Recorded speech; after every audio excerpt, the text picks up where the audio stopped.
സംസ്ഥാനം ഏറെ ഉറ്റുനോക്കിയ മണ്ഡലമായിരുന്നു ചിറ്റാരിക്കര. മുൻ മന്ത്രിയും KDF സ്ഥാനാർത്ഥിയുമായ ശ്രീ ബാലഗംഗാധര മേനോൻ മുന്നിട്ട് നിന്നിരുന്നുവെങ്കിലും ഇപ്പോൾ 3ാം സ്ഥാനത്തേക്ക് പിന്തള്ളപ്പെട്ടു. ഇരു മുന്നണികളെയും പരാജയപ്പെടുത്തി സ്വതന്ത്ര സ്ഥാനാർത്ഥി P. കൃഷ്ണകുമാർ വിജയിച്ചിരിക്കുന്നു. KDFന്റെ സജീവ പ്രവർത്തകനും യൂത്ത് വിങ്ങിന്റെ ജില്ലാ സെക്രട്ടറിയുമായിരുന്ന കൃഷ്ണകുമാർ തെരഞ്ഞെടുപ്പ് പ്രഖ്യാപന വേളയിലാണ് രാഷ്ട്രീയ അഭിപ്രായ ഭിന്നതയെ ചൊല്ലി സ്വതന്ത്രനായി മത്സരിക്കാൻ തീരുമാനിച്ചത്.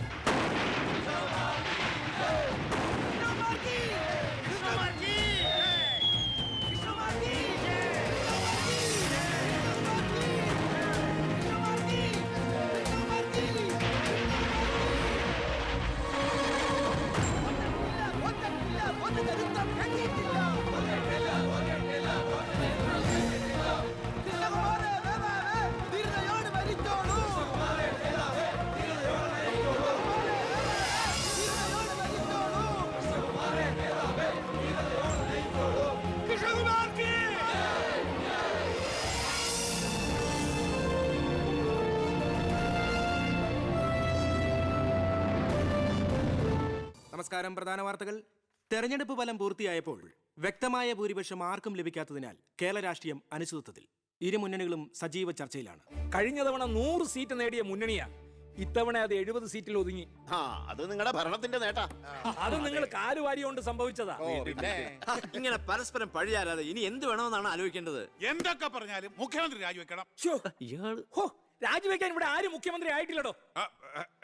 നമുക്ക് ഇവിടെ ഭരിക്കാൻ പറ്റുമെന്ന് ഒരു തീരുമാനമായിട്ടില്ല. എന്തായാലും 69 സീറ്റ് വെച്ച് പ്രതിപക്ഷത്തിന് മന്ത്രിസഭ ഉണ്ടാക്കാൻ പറ്റില്ല. പക്ഷേ കൃഷ്ണകുമാർ നമ്മളോടൊപ്പം നിന്നാലേ നമുക്ക് ഭരിക്കാൻ പറ്റൂ. എന്നാലേ 71 തികയൂ. കൃഷ്ണകുമാർ അതിന് തയ്യാറാവോ? സീറ്റ് കൊടുക്കാത്തതിന്റെ ദേഷ്യം കാണില്ലേ? ഞാൻ ഇതിനെക്കുറിച്ച് അവനോടൊന്ന് സംസാരിച്ചു. അവൻ ഇങ്ങോട്ടൊന്ന് വരാമെന്ന അർത്ഥസമ്മതം മൂളിയിട്ടുമുണ്ട്. മേനോൻ മത്സരിക്കണ്ട, മോൻ മത്സരിച്ചാ മതിയെന്ന് ഈ മേനോനോട് ഞാൻ 100 വട്ടം പറഞ്ഞതാ. താ കേട്ടില്ല. അതെന്റെ രാഷ്ട്രീയ തന്ത്രം. മകനെ നിർത്തിയിരുന്നെങ്കിൽ പ്രതിപക്ഷം പറയും മക്കൾ രാഷ്ട്രീയമെന്ന്. അച്ഛന്റെ പിൻബലമില്ലാതെ മക്കൾ സ്വയം വളരണം. അവനത് തെളിയിച്ചു. അതിനുവേണ്ടിയാ ഞാൻ എതിർത്തത്. വരണം വരണം വരണം.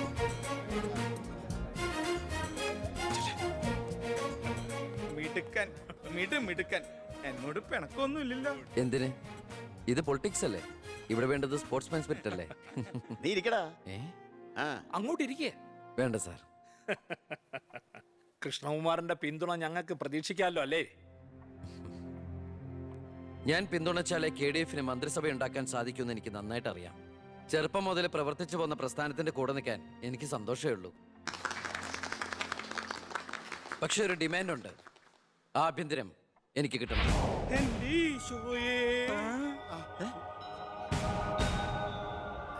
ഞാൻ ആ കാര്യം പറയാനിരിക്കായിരുന്നു. Home minister ആകാനോ? അത് നടപ്പില്ല. മന്ത്രി ആകണമെങ്കിലേ വകുപ്പിനെ കുറിച്ച് അറിയണം, പ്രവൃത്തി വരികയോ വേണം. ആരതൊക്കെ പഠിച്ചിട്ട് ഇവിടെ മന്ത്രിയാണത്? ദിവാരേട്ടൻ ഗതാഗത മന്ത്രിയായിട്ട് ഇരുന്നിട്ടില്ലേ? പണ്ടങ്ങോ ബസ്സിൽ കയറിയതാണോ പ്രവൃത്തി പരിചയം? വണ്ടി ഓടിക്കാൻ അറിയോ ദിവാരേട്ടന്? വേണ്ട. ആക്സിലേറ്റർ ക്ലച്ചും ബ്രേക്കും തിരിച്ചറിയോ? ഇല്ല. ഇതായിരിക്കണേ കിഴിപ്പുള്ളി സാറ്. പണ്ട് വിദ്യുച്ഛക്തി വകുപ്പ് കൈകാര്യം ചെയ്തിരുന്ന ആളല്ലേ? ഒന്ന് ചോദിച്ചോട്ടെ, ഈ വിദ്യുച്ഛക്തി എങ്ങനെ ഉണ്ടാക്കുന്നേ? അത് വെള്ളത്തിന്ന് ആണോ? പിന്നെന്താ വെള്ളത്തിൽ തൊട്ട ഷോക്ക് അടിക്കാത്ത? അതൊക്കെ എന്തിനാ നമ്മൾ അറിയുന്നേ? സ്വിച്ച് ഇട്ടാ കറണ്ട് വരുന്നുണ്ടോ? അത് മാത്രം അറിഞ്ഞാ മതി. അതറിയില്ല. യവൻ പറയുന്നതിലും കാര്യമുണ്ടെന്നേ. പിന്നെന്താ ഷോക്ക് അടിക്കാത്ത? നമ്മളെന്തിനാ വല്ലവന്റെയും കാര്യം ആലോചിച്ച് തല ഉണ്ടാക്കുന്നേ? ഏതൊരു ജോലിക്കുണ്ട് യോഗ്യത ടെസ്റ്റ്. സത്യത്തിൽ മന്ത്രിയാകാനും വേണം ഒരു പരീക്ഷ. ഈ IAS IPS ഒക്കെ പോലെ IIPS, Indian institute of political science, അത് പഠിക്കണം. അല്ലെങ്കിൽ വേണ്ട. മിനിമം യോഗ്യത 10ാം ക്ലാസ് പാസ്സാവണമെന്ന് പറഞ്ഞാ ഇവിടെ ഇരിക്കുന്ന പലരും ഓടിപ്പോണ്ടി വരും. ഈ തെരഞ്ഞെടുപ്പ് എന്ന് പറയണത് തന്നെ ഒരു പരീക്ഷയാ. ആ പരീക്ഷ പാസ്സായവർക്ക് മാത്രമേ മന്ത്രിയാവാൻ പറ്റൂ. അതൊരു പരീക്ഷയല്ല സാറേ, പരീക്ഷണമാണ്. ഇവനെങ്കിലും ശരിയാവോ എന്നുള്ള ജനങ്ങളുടെ പരീക്ഷണം.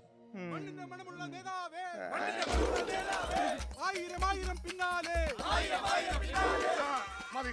ഇനി നിങ്ങൾ ഇവിടുന്ന് ജൈവിച്ചോ. ഞാൻ പറയാതെ ആരും നിർത്തരുത്.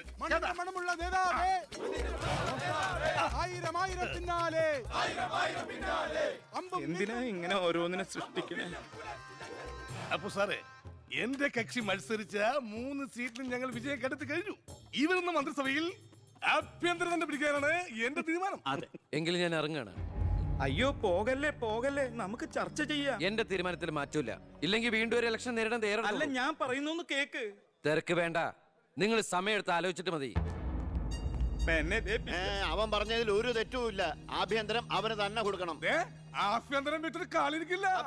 അഭ്യന്തരം എന്ന് പറയാൻ തനിക്ക് എന്ത് യോഗ്യതയാണോ ഉള്ളത്? മന്ത്രിസഭ ഉണ്ടാക്കാൻ അവൻ വേണം. കൃഷ്ണകുമാർ തനിക്കറിയോ? എന്നെ ഒന്നുകൂടെ വന്നേ. അവൻ പിണങ്ങി പോയതാണോ? കാര്യം കാണാൻ കഴുതക്കാരും പിടിക്കണം. ഞാൻ ആരുടെ കാല് പിടിക്കണം എന്നാ പറയണേ? തന്റെ കാല് പിടിക്കണോ? തന്റെ മോന്റെ കാല് പിടിക്കണോ? ഞാൻ ആരുടെയും പിടിക്കാൻ തയ്യാറാ. ഒന്നുകൂടെ ആലോചിച്ചിട്ട് പോരെ പക്വതയില്ലാത്ത ഒരുത്തന്റെ കയ്യിൽ ആഭ്യന്തരം കൊടുക്കാൻ. അവന്റെ പിറകിൽ ഞാനില്ലടോ. അവനെ മുന്നിൽ നിർത്തി ഞാൻ ഭരിക്കും. ആരൊക്കെ എന്തൊക്കെ പറഞ്ഞാലും ആഭ്യന്തരം ഞാൻ വിട്ടു തരില്ല. തനിക്ക് കൈയിട്ട് വരാൻ പറ്റിയ ഒരു വകുപ്പ് തന്നാ പോരെ?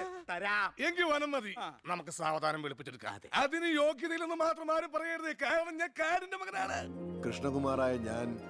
കൃഷ്ണകുമാറായ ഞാൻ നിയമം വഴി സ്ഥാപിതമായ ഭാരതത്തിന്റെ ഭരണഘടനയോട് ഒരു മന്ത്രി എന്ന നിലയിൽ എന്റെ കർത്തവ്യങ്ങൾ വിശ്വസ്തയോടെ മനസ്സാക്ഷിയെ മുൻനിർത്തി നിർവഹിക്കുമെന്നും ബി കൃഷ്ണകുമാർ ആഭ്യന്തരമന്ത്രിയായി സത്യപ്രതിജ്ഞ ചെയ്ത് അധികാരമേറ്റു. ഗവർണർ നരേന്ദ്ര ഷെറാവത്ത് സത്യവാചകം ചൊല്ലിക്കൊടുത്തു. തൊമ്മൻ ചാക്കോ മന്ത്രിസഭയിലെ ഏറ്റവും പ്രായം കുറഞ്ഞ മന്ത്രിയാണ് ബി കൃഷ്ണകുമാർ.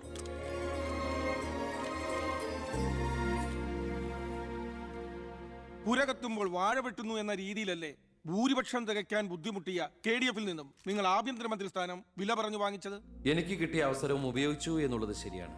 അത് പക്ഷേ എന്റെയും കുടുംബത്തിന്റെയും സാമ്പത്തിക ഭദ്രത അരക്കെട്ട് ഉറപ്പിക്കാനോ അധികാര ദുർവിനിയോഗത്തിനോ അല്ല, മറിച്ച് എനിക്ക് കിട്ടിയ ഈ അധികാരം ജനനന്മയ്ക്കായി വിവേകത്തോടെ ഉപയോഗിക്കാനാണ്. അച്ഛനെതിരെ മത്സരിച്ചപ്പോഴുണ്ടായ മാനസികാവസ്ഥ? ഞാൻ അച്ഛനെതിരായിട്ടല്ല, അച്ഛന്റെ രാഷ്ട്രീയ നയങ്ങൾക്കെതിരെയാണ് മത്സരിച്ചത്. രാഷ്ട്രീയം വ്യക്തിനിഷ്ഠമല്ല. അച്ഛനെ തോൽപ്പിച്ചപ്പോൾ എന്തു തോന്നി? ഞാനല്ലോ തോൽപ്പിച്ചത്, ജനങ്ങളല്ലേ. രാഷ്ട്രീയക്കാർ കൊള്ളരുതായ്മ കാണിച്ചാൽ വോട്ടിങ്ങിലൂടെ പുറത്താക്കാൻ ജനങ്ങൾക്ക് അവകാശമുണ്ട്. അപ്പോൾ താങ്കളുടെ അച്ഛൻ ശ്രീ ബാലഗംഗാധരൻ ഒരു കൊള്ളരുതാത്തവരും അഴിമതിക്കാരും ഒക്കെ ആണെന്നാണോ ബഹുമാനപ്പെട്ട മന്ത്രി പറയുന്നത്? ഞാനൊരു വ്യക്തിയല്ല ഉദ്ദേശിച്ചത്. അച്ഛൻ കുറ്റവിമുക്തനാണെന്ന് തെളിയിക്കപ്പെട്ട താങ്കൾ ഈ മന്ത്രിസ്ഥാനം ഒഴിഞ്ഞ് അദ്ദേഹത്തിന് വീണ്ടും ഒരു അവസരം നൽകുമോ? അച്ഛൻ നിരപരാധിയാണെന്ന് തെളിഞ്ഞാൽ പാർട്ടി ആവശ്യപ്പെട്ടാൽ എന്റെ മന്ത്രി പദവിയും MLA സ്ഥാനവും ഉപേക്ഷിക്കാൻ ഞാൻ തയ്യാറാണ്. കുറച്ച് സമയം, ഒരുപാട് കാര്യങ്ങൾ. അപ്പോ നമുക്ക് വീണ്ടും കാണാം.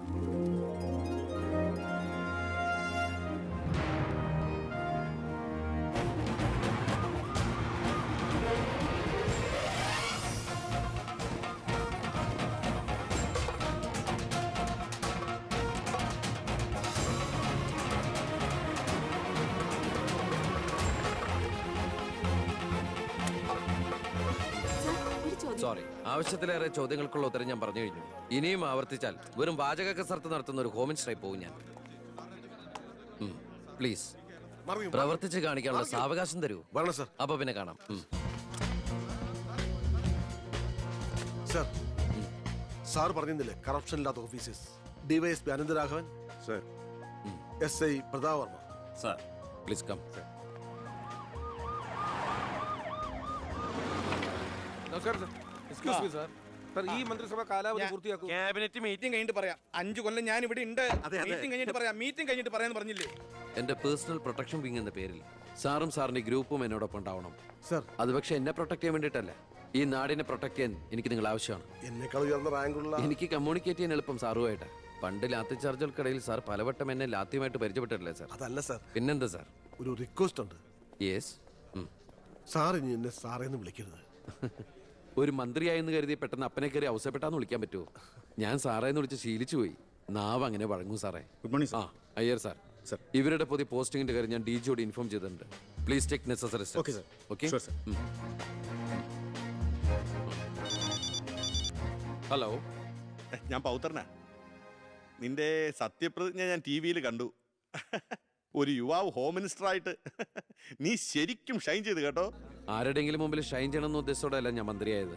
പിന്നെ ഞാൻ നിന്റെ പെങ്ങടെ പേരിൽ ഒരു എസ്റ്റേറ്റ് വാങ്ങിയില്ലായിരുന്നോ? ഇവിടെ ഇപ്പൊ തേങ്ങയിടിയിൽ നടക്കുക. ഈ ഏരിയയിൽ കള്ളന്മാരുടെ ഭയങ്കര ശല്യമെന്നാണ് നാട്ടുകാർ പറയുന്നത്. നീ ഒരു 10-20 പോലീസുകാരെ ഇങ്ങോട്ട് ഏർപ്പാടാക്കണം. അവരെ നിക്കട്ടെ കാവലിന്. അളിയന്റെ തേങ്ങയ്ക്ക് പ്രൊട്ടക്ഷൻ തരാനുള്ളതല്ല കേരള പോലീസ്. അവർക്ക് വേറെ ജോലിയുണ്ട്.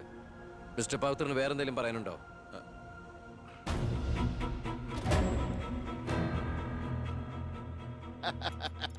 പല വകുപ്പുകളും കൈകാര്യം ചെയ്തിട്ടുണ്ടെങ്കിലും ആഭ്യന്തരം ഇതാദ്യാ. മരുന്ന് പയ്യനല്ലേ, അവന് എക്സ്പീരിയൻസ് ഇല്ലല്ലോ. അതുകൊണ്ട് ഭരണം ഒക്കെ ഞാൻ തന്നെയാ. ആയിക്കോട്ടെ. വിളിയോട് വിളി. അത് പിന്നെ വിളിക്കാതിരിക്കൂ. ആ. സാറിന്റെ ലഗ്നം അപാര. ഇനി അങ്ങോട്ട് ശുക്രദേശയാ. തട്ട് ചെണ്ടയ്ക്കും ഓ, തുട്ടുപാരാർക്കും. അങ്ങനെ. ഞാൻ ഉദ്ദേശിച്ചത് മന്ത്രിയായതിന്റെ ചെണ്ടോട്ടും ആഘോഷവും എന്നാ. ഇരിക്കടാ. ഇരിക്കേ, അച്ഛാ ഒരു മിനിറ്റ്. അനുഗ്രഹം മേടിക്കാനായിരിക്കും. ഓ, ചെന്ന് ചെന്ന്. ആയിക്കോട്ടെ ആയിക്കോട്ടെ. ഈശോയെ. അച്ഛൻ അവിടെ ഇരിക്കേ. ഇത് മന്ത്രിയുടെ കസേരയല്ലേ? ഇവിടെ ഇരിക്കേണ്ട ഞാൻ ഇവിടെ ഇരുന്നില്ലെങ്കിൽ അവിടെ പട്ടി കയറി ഇരുന്ന് ഇറങ്ങി. ഞാൻ ഉദ്ദേശിച്ചത് ഒരു ബനാന ടോക്കാണ്. പഴഞ്ചൊല്ല് ഷോ കയ്യിൽ നിന്ന് പോയി. ഉണ്ടായിരുന്നു. അച്ഛൻ ഒരുപാട് കൊല്ലായിട്ട് ഈ നാടിനു വേണ്ടി കഷ്ടപ്പെടുന്നതല്ലേ? ഇനി കുറച്ചു കാലം റെസ്റ്റ് എടുക്ക്. നമുക്ക് ആരോഗ്യമൊക്കെ ഒന്ന് നോക്കണ്ടേ? അതെ അതെ, മകൻ ഇവിടെ ഹോം മിനിസ്റ്റർ ആകട്ടെ, അച്ഛൻ ഇനി കുറച്ച് നാള് ഹോമിലെ മിനിസ്റ്റർ ആകട്ടെ. വേണ്ടല്ലേ? ആ അമ്മേ, ഞാൻ ഓഫീസിൽ എത്തിയുള്ളൂ. പിന്നെ അച്ഛൻ അങ്ങോട്ട് വരുന്നുണ്ട്. ആ കുറച്ചു കാലം അവിടെ കാണും. സന്തോഷായില്ലേ? അച്ഛന് ഇഷ്ടപ്പെട്ട ആഹാരങ്ങളൊക്കെ ഉണ്ടാക്കി കൊടുക്കണം. പാലടയും പ്രഥമനൊക്കെ ആയിക്കോട്ടെ.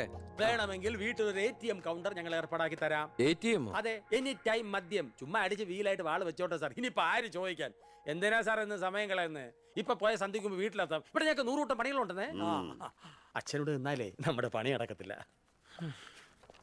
ഓ, എന്തൊക്കെ ആഗ്രഹങ്ങളായിരുന്നു. പോകുന്ന പോക്ക് കണ്ടില്ലേ? CPU പോയ കമ്പ്യൂട്ടറിനെ പോലെ. സർ, കളക്ടർ ഗോപിനാഥൻ കാണാൻ വന്നിട്ടുണ്ട്. വെയിറ്റ് ചെയ്യാൻ പറയൂ. കുറെ നേരമായി വെയിറ്റ് ചെയ്യുന്നു സർ. ആ കുറച്ചേരം കൂടി വെയിറ്റ് ഇട്ടയ്യർ സാറേ. Okay sir. ഇയാൾ ആരാ? സ്വാമിനാഥൻ അയ്യർ, M.Com LLB, എന്റെ PA. അയ്യോ, അപ്പൊ ഞാനോ? താൻ വേറെ 8ാം ക്ലാസ്സും കുസ്തിയില്ല. അപ്പൊ എന്റെ പോസ്റ്റ്? എടോ, നിന്ന നിൽപ്പിൽ മറുകണ്ഠം ചാടിയ തന്നെ ഞാൻ എങ്ങനെ വിശ്വസിക്കാനാ? ഇനി തിരികെ അങ്ങോട്ട് ചെന്ന് അവിടെ വിശ്വസിക്കില്ല. അതെന്റെ കുറ്റമല്ല. അപ്പൊ ഞാൻ എന്ത്? ആ താനെന്തേലും ചെയ്യും. അയ്യോ,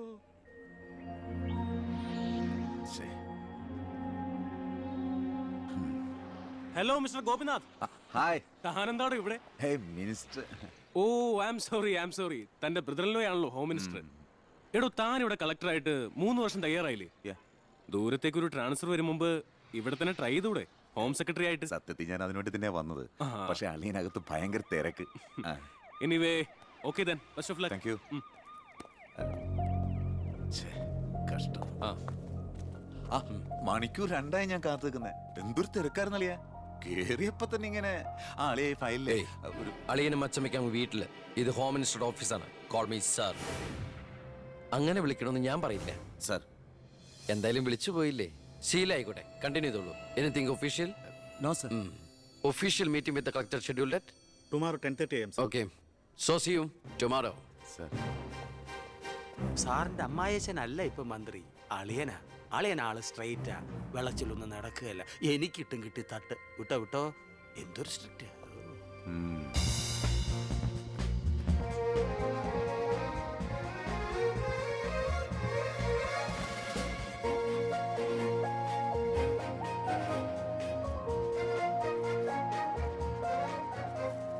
welcome to police conference. Please come sir.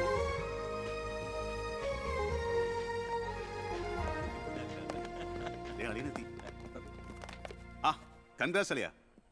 Mister DGP, നിങ്ങളുടെ പോലീസ് ഓഫീസേഴ്സ് ഹോം മിനിസ്റ്ററെ കാണുമ്പോൾ എങ്ങനെയാണ് ബിഹേവ് ചെയ്യുന്നത്? Mr. Harshan, don't you know as per protocol you have to salute your superiors? Salute the Home Minister. Sir. That's it. Keep it up.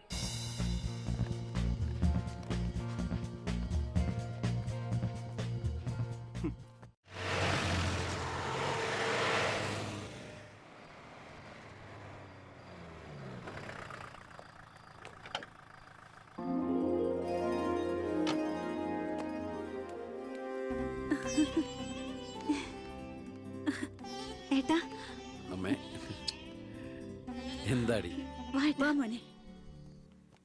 ഏയ് ഇരിക്കെ, ബഹുമാനൊക്കെ ഓഫീസിൽ മതി. ആര് ബഹുമാനിക്കുന്നു നിന്നെ? ഓ, ഒരു മന്ത്രി. ഞങ്ങൾ കുറെ മന്ത്രിമാരെ ചെറുപ്പം മുതൽ കണ്ടിട്ടുള്ളതാ. അച്ഛൻ മന്ത്രിയായിരുന്നപ്പോ വീട്ടു സാധനങ്ങൾ വാങ്ങുന്ന തൊട്ട് അടുക്കളപ്പണി വരെ ചെയ്യിച്ചിട്ടുണ്ട് നിന്റെ ഈ പോലീസുകാരെ കൊണ്ട്. അല്ല പെങ്ങളെ, അച്ഛനെ ഇങ്ങനെ വഴക്ക് പറയാനായിട്ട് എന്താ ഇവിടെ ഇപ്പൊ ഉണ്ടായേ? അച്ഛൻ ഇപ്പൊ മന്ത്രിയല്ലെന്നും പറഞ്ഞ് അച്ഛന്റെ മെക്കിട്ട് കയറിയണ്ടല്ലോ. ഒരു മകൻ എന്നല്ലേ ഞാൻ സഹിക്കില്ല കേട്ടോ. ഞാൻ നിന്നോടാ പറഞ്ഞത്. നിന്റെ 5-6 പോലീസുകാരെ ചോദിച്ചപ്പോ നീ പവിയനെ അപമാനിച്ചില്ലേ?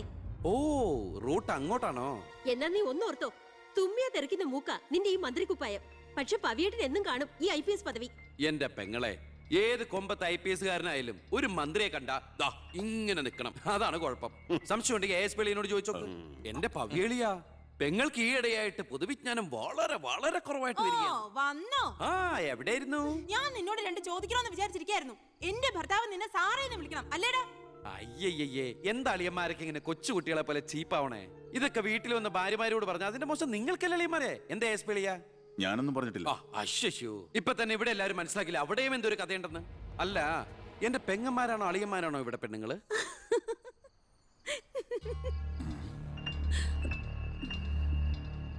അച്ഛാ, അച്ഛനെങ്കിലും ഒന്ന് പറഞ്ഞു കൊടുത്തൂടെ കുട്ടികൾക്ക് ഓഫീസ് വേറെ വീട് വേറെ എന്ന്? എന്നെ മന്ത്രി കസേരന്ന് എഴുതിപ്പിച്ചു വിട്ടവൻ എന്നോട് മിണ്ടാൻ വരണ്ട.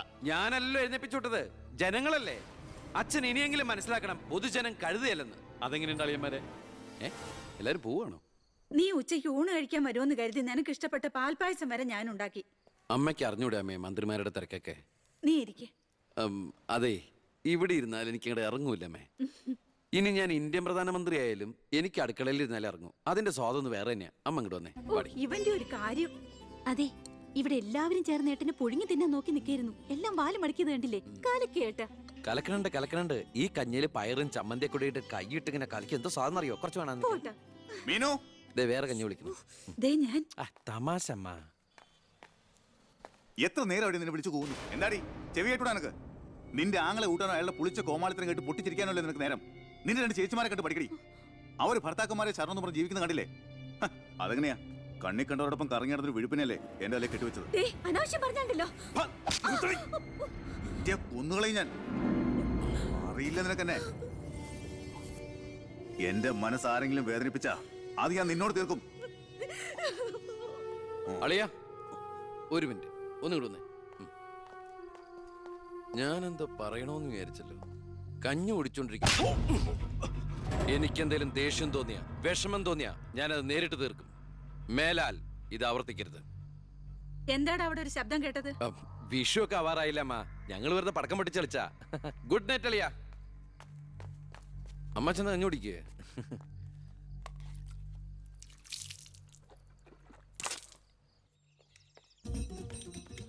പത്രം വായിച്ചില്ലയോ? പുതിയ ആഭ്യന്തരമന്ത്രിയുടെ കൽപ്പന. വയറ് ഉറയ്ക്കാൻ പോലീസുകാർ രാവിലെ ഓടണമെന്ന്. ഞാൻ പണ്ടേ ഓടാറുണ്ട്. എന്റെ കർത്താവേ, കുതിരയ്ക്ക് വെച്ച് കഴുതയ്ക്കും ഉണ്ടോ? എന്റെ ഈശോയെ, ഞാൻ സാറിനല്ല ഉദ്ദേശിച്ച. ഓ, നല്ല മസില.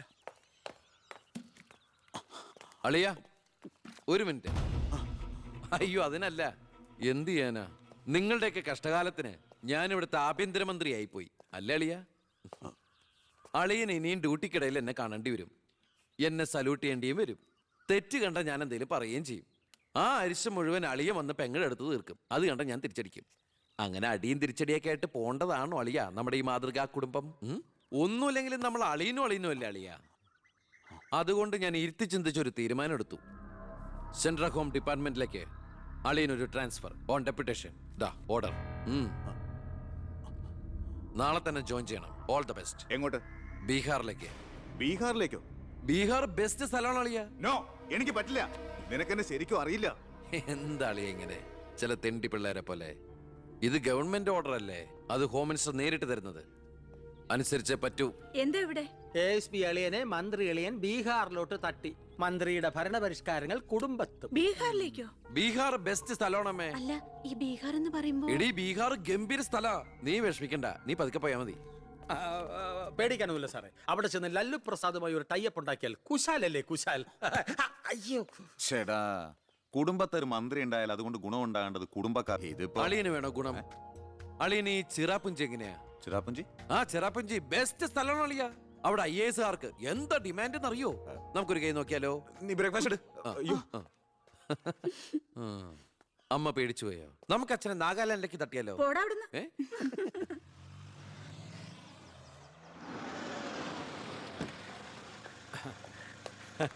നമസ്കാരം. നമസ്കാരം. Good morning. Good morning. മനസ്സിലായില്ലേ? മേഴ്സി വർഗീസ്, ഇവിടുത്തെ ഫേമസ് പബ്ലിക് പ്രോസ്റ്റിറ്റ്യൂട്ടാ. പഴയ ജോലിയൊക്കെ നിർത്തി ഇപ്പൊ അച്ഛന്റെ കേസ് മാത്രമേ എടുക്കൂ. കൂടെ കയറിയങ്ങ് പോ. വൃത്തിയിട്ടവനെ, താനാ പറഞ്ഞതിന്റെ അർത്ഥം എനിക്കറിയോ? മാഡം മാഡം മാഡം അറിയാതെ നാ ഒന്ന് പിഴച്ചു പോയതാണ്. മാഡം എന്റെ സ്വന്തം അമ്മയെ പോലെയാണ്, സ്വന്തം ഭാര്യയെ പോലെയാണ്, പെങ്ങളെ പോലെയാണെന്നാണ് ഞാൻ ഉദ്ദേശിച്ചത്. എന്താ ഇവിടെ ബഹളം? കയ്യും കബളും കൂടെ കൂട്ടിമുട്ടിയതാ. ഈ കള്ളനായിരുന്നോ? ഞാൻ കള്ളനല്ല, കള്ളന് കഞ്ഞി വെച്ചു. തൂക്കിയെടുത്ത് പുറത്താക്കണോ? ഞാൻ ഉദ്ദേശിച്ചത്. ഇയാൾ ഒന്നും ഉദ്ദേശിക്കണ്ട. മേലിൽ മുറ്റത്ത് കാലി കുത്തിപ്പോരുത്. ഞാൻ ഈ കാലം എന്റെ ഉദ്ദേശങ്ങളൊന്നും പഴയതുപോലെ ഫലിക്കുന്നില്ലല്ലോ. തെളിവുകളും സാക്ഷിമൊഴികളും അനുകൂലമാണെങ്കിൽ പിന്നെ ഒന്നും പേടിക്കാനില്ല. സെൽഫോൺ ഒരു പ്രധാനപ്പെട്ട തെളിവല്ല. അതിലേക്ക് ആർക്ക് വേണമെങ്കിലും വിളിക്കാം, തിരിച്ചും വിളിക്കാം. പക്ഷേ ശാരിയുടെ സാക്ഷിമൊഴി പ്രധാനമാണ്. അതിലൂടെ മാത്രമേ വെട്ടൂർ ശിവനും ഈ കൊലയും തമ്മിലുള്ള ബന്ധം വാദിഭാഗത്തിന് തെളിയിക്കാൻ പറ്റൂ. ഈ വെട്ടൂർ ശിവൻ നിരപരാധിയാണെങ്കിൽ അച്ഛനും നിരപരാധിയാണ് അല്ലേ മാഡം? അതെ. അപ്പോ എങ്ങനെയും ശാരിയുടെ മൊഴി നമുക്ക് അനുകൂലമാക്കണം. അച്ഛൻ ആ കുട്ടിയോടൊന്ന് സംസാരിച്ച. ഓ, ഇവിടുത്തെ പഴയ ബാല്യക്കാരുടെ മോളാ അവള്. ഇനി ഞാൻ അവളെ കാല് പിടിക്കണമെന്ന് പറഞ്ഞാ? അച്ഛാ, ഇപ്പൊ ആവശ്യം നമ്മുടെതാ. അവൾ അനുസരിക്കും. അതിനുള്ള തന്ത്രങ്ങളൊക്കെ അച്ഛൻ അറിഞ്ഞൂടെ?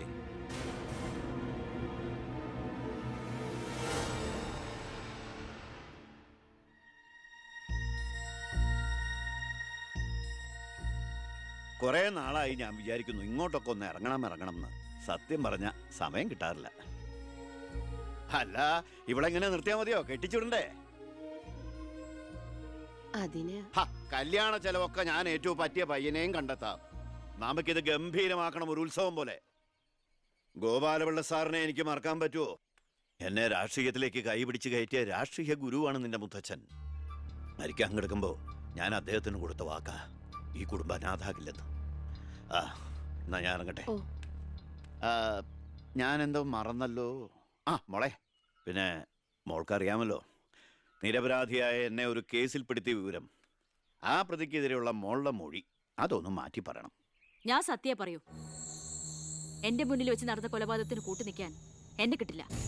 തെറ്റ് ചെയ്തവരാരായാലും അവർ ശിക്ഷിക്കപ്പെടണം. കുറെ കാലം എന്റെ വീട്ടിൽ നിന്നല്ലേ തള്ളയും മോളും. ഉണ്ട ചോറിന് നന്ദി കാണിക്കാൻ പറ ദേവകിയമ്മ മോളോട്. അമ്മ പറയില്ല. സാറ് പണ്ട് നന്ദി സൂചകമായി എന്റെ മുത്തശ്ശന് കൊടുത്ത വാക്ക് വിധവയായ എന്റെ അമ്മയെ അടിച്ചു തളിക്കാരിയാക്കാമെന്നല്ല, നല്ലൊരു ജോലി വാങ്ങിക്കൊടുത്ത് സ്വന്തം പെങ്ങളെ പോലെ സംരക്ഷിക്കാമെന്നായിരുന്നു. സാറിന്റെ വീട്ടിലെ കരിയും പുകയും കൊണ്ട് എല്ലും മുറിയ പണിയെടുത്തിട്ട് തന്നെയാ എന്റെ അമ്മ എന്നെ വളർത്തിയത്. ഒരു ബാല്യക്കാരിയുടെ കൂലിക്കണക്ക് പറഞ്ഞാ കുറെ കാശ് ഇങ്ങോട്ട് തരാനുണ്ടാവും.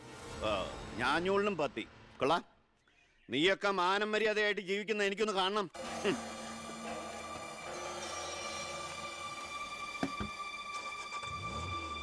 എടാ ഞാനാ. എന്താ അച്ഛാ? ഏയ് നടക്കില്ലടാ. ഇന്ന് അച്ഛൻ അവളുടെ അടുത്ത് പോയി. നാളെ അവൾ അച്ഛൻ്റെ അടുത്ത് വരണം. അച്ഛൻ സമാധാനമായിട്ടിരിക്കെ, ബാക്കിയൊക്കെ ഞാൻ നോക്കിക്കോളാം.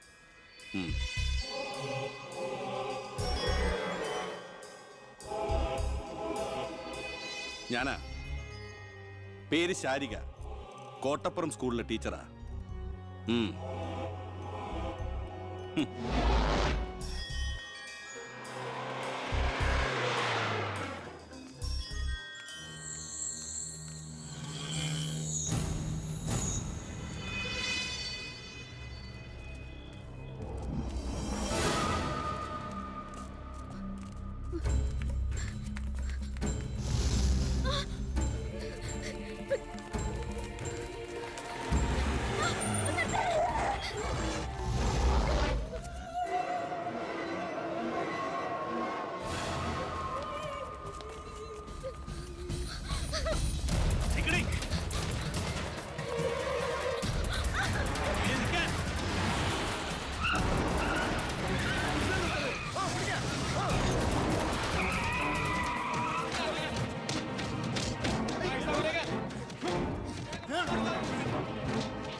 മാഡത്തിനടുത്ത് എപ്പോഴും ശ്രദ്ധ വേണമെന്ന് ഹോം മിനിസ്റ്ററുടെ ഓർഡർ ഉണ്ടായിരുന്നു.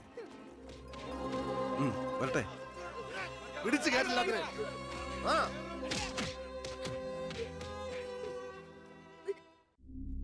ആ ഗുണ്ടകളെല്ലാം മണിക്കൂറുകൾക്കുള്ളിൽ ജാമ്യത്തിറങ്ങിപ്പോയി സർ. അവർക്ക് വേണ്ടി ക്യൂ നിൽക്കുകയാണ് ആവശ്യക്കാർ. ഈ നാട്ടിലെ ഇടത്തരക്കാരും പാവങ്ങളും ഒക്കെ ഗുണ്ടകളെ കൊണ്ട് പൊറുതി മുട്ടിയിരിക്കുകയാണ് സർ. കഴിഞ്ഞ കുറേ വർഷങ്ങളായി ഇവിടെ നടന്ന 90% കൊലപാതകങ്ങൾക്കും ആത്മഹത്യകൾക്കും പിന്നിൽ ഗുണ്ടകളും അവർക്ക് പുറകിലുള്ള തൽപര കക്ഷികളുമാണെന്ന് നിസ്സംശയം പറയാം സർ. കഴിഞ്ഞ 5 വർഷത്തിനുള്ളിൽ ഇവിടെ ഉണ്ടായിട്ടുള്ള സർവ്വ ഗുണ്ടാ വിളയാട്ടങ്ങളുടെയും അക്രമങ്ങളുടെയും സത്യസന്ധമായ കേസ് ഹിസ്റ്ററി എനിക്കുടനെ വേണം, വിത്ത് ഇമ്മീഡിയറ്റ് എഫക്ട്. സാർ, ഈ ഫയലുകളൊക്കെ ഒന്ന് പഠിക്കണം. കഴിഞ്ഞ 5 വർഷത്തിനിടയ്ക്ക് കേരളത്തിലുണ്ടായിട്ടുള്ള ഞെട്ടിക്കുന്ന അക്രമങ്ങളുടെ സത്യസന്ധമായ ഡീറ്റെയിൽസ് ആണിത്. 300-ലേറെ കൊലപാതകങ്ങൾ, 2000-ലേറെ ആത്മഹത്യകൾ, 3000-ലേറെ ആത്മഹത്യാ ശ്രമങ്ങൾ, അക്രമങ്ങളിൽ അംഗമംഗം വന്നവർ 6000-ലേറെ. എന്നിട്ടോ ബന്ധപ്പെട്ട കേസുകളിൽ ശിക്ഷിക്കപ്പെട്ടത് വെറും 12 പേർ. വ്യക്തമായ തെളിവുകളോ സാക്ഷിമൊഴികളോ ഇല്ലാതെ രക്ഷപ്പെട്ടവർ 650-ലേറെ. ഇനിയും പോലീസിന് കണ്ടുപിടിക്കാൻ പറ്റാത്ത കേസുകൾ 100-ലേറെ. ഇതൊക്കെ ആ അവറാച്ചനും അതിനു മുമ്പ് പ്രതിപക്ഷവും ഭരിച്ചിരുന്നപ്പോഴാ. സാർ, മറ്റുള്ളവരുടെ മേൽ പഴിചാരി രക്ഷപ്പെടാനുള്ള തന്ത്രമല്ല ഇപ്പോൾ ഇവിടെ ആവശ്യം. ഞാനിപ്പോ എന്താ ചെയ്യണ്ടേ? ഇതൊക്കെ അന്വേഷിക്കേണ്ട ചുമതല പോലീസിനല്ലേ? സമയമുണ്ടെങ്കിൽ താൻ തന്നെ പോലീസിനെ കൊണ്ട് അന്വേഷിപ്പിക്കടോ. താങ്ക് യു സാർ, ഈ പെർമിഷൻ മാത്രം മതി. നിക്ക് ഞാനൊരു ആവേശത്തിന് പറഞ്ഞു എന്ന് വെച്ച് എന്താ തന്റെ ഉദ്ദേശം? സാർ, ഞാൻ പറഞ്ഞില്ലേ ഈ അക്രമങ്ങളുടെ എല്ലാം പിന്നിൽ ഗുണ്ടകളാണെന്ന്. അതൊക്കെ ആർക്കറിയാൻ പാടില്ലാത്തത്? എങ്കിൽ പിന്നെ ഈ ഗുണ്ടാവിളായിട്ട് നമുക്ക് അങ്ങ് അവസാനിപ്പിച്ചൂടെ സാർ? ഈ നാട് നന്നാവണമെങ്കിൽ, ജനങ്ങൾക്ക് പേടി കൂടാതെ ജീവിക്കണമെങ്കിൽ കേരളത്തിൽ അടിയന്തരമായി ഗുണ്ട ആക്ട് നടപ്പാക്കിയേ പറ്റൂ. അതെ സാർ, നമ്മുടെ അയൽ സംസ്ഥാനത്തെ മുഖ്യമന്ത്രി ആക്ട് നടപ്പാക്കിയില്ലേ? എടോ, അവരൊരു സ്ത്രീയാ, അവർക്ക് എന്തു ആകാം. അവരെ തൊട്ടാൽ പീഡനം, സ്ത്രീ പീഡനം. എന്നെ തട്ടിയാ എന്റെ കുടുംബത്തിന് പോയി. സാർ, സാറിന് ഒരു പോറൽ പോലും സംഭവിക്കില്ല. ഇതിപ്പോ പോറലല്ലോ, ഓട്ടയല്ലേ വീഴാൻ പോണത്. ഓട്ട ഈ വെടിയുണ്ടിയും കത്തിയൊക്കെ കയറുമ്പോണ്ടാവണം ഓട്ട. സാർ, ഞാൻ പറയുന്ന താൻ എന്ത് പറഞ്ഞാലും ഞാൻ സമ്മതിക്കില്ല. ഇതൊക്കെ തനിക്ക് മുൻപരിചയം ഇല്ലാത്തോണ്ട് തോന്നുന്നു മണ്ടത്തരാ. എങ്കിൽ പിന്നെ സാർ ഒരു കാര്യം ചെയ്യും, മുൻപരിച്ചുള്ള ആരെങ്കിലും വെച്ച സാർ അങ്ങോട്ട് ഭരിച്ചോ. ഞാൻ രാജിവെക്കാൻ പോവാ. നീ എനിക്ക് ഹാർട്ട് അറ്റാക്ക് ഉണ്ടാക്കുന്ന വർത്താനം പറയരുത്. നീ രാജിവെച്ച് പോയാ എന്റെ മന്ത്രിസഭ മൂക്കൂത്തി വീഴില്ലേ? എങ്കിൽ എന്റെ വഴിക്ക് വരേണ്ടി വരും. നീ പറയണേല് കാര്യമുണ്ടെന്ന് എനിക്കറിയാം, പക്ഷെ നിനക്കൊരു കാര്യം അറിയില്ല. ഇവിടുത്തെ എല്ലാ രാഷ്ട്രീയ പാർട്ടികളുടെയും നിത്യോപയോഗ സാധനങ്ങളിൽ ഒന്നാണ് ഈ ഗുണ്ടകൾ. അതുകൊണ്ട് ഭരണകക്ഷിയും പ്രതിപക്ഷവും ഇതിന് സമ്മതിക്കില്ല. ഈ ബില്ല് നിയമസഭയിൽ പാസ്സാവൂല. അറിയാം സാർ, ആദ്യം നമുക്ക് മന്ത്രിസഭ കൂടി തീരുമാനിക്കാം. ഗവർണറെ കൊണ്ട് സ്പെഷ്യൽ ഓർഡിനൻസ് പുറപ്പെടുവിച്ച് ഈ ഗുണ്ട ആക്ട് നടപ്പിലാക്കാം. എന്നിട്ട് 6 മാസത്തിനുള്ളിൽ നമുക്ക് നിയമസഭയിൽ പാസ്സാക്കിയെടുത്താൽ മതി. ആ 6 മാസം മതി എനിക്ക് കേരളത്തിലെ സർവ്വ ഗുണ്ടായുസം തുടച്ചു നീക്കാൻ. അല്ല, ഈ ഗുണ്ടകളെ എനിക്ക് വേണം.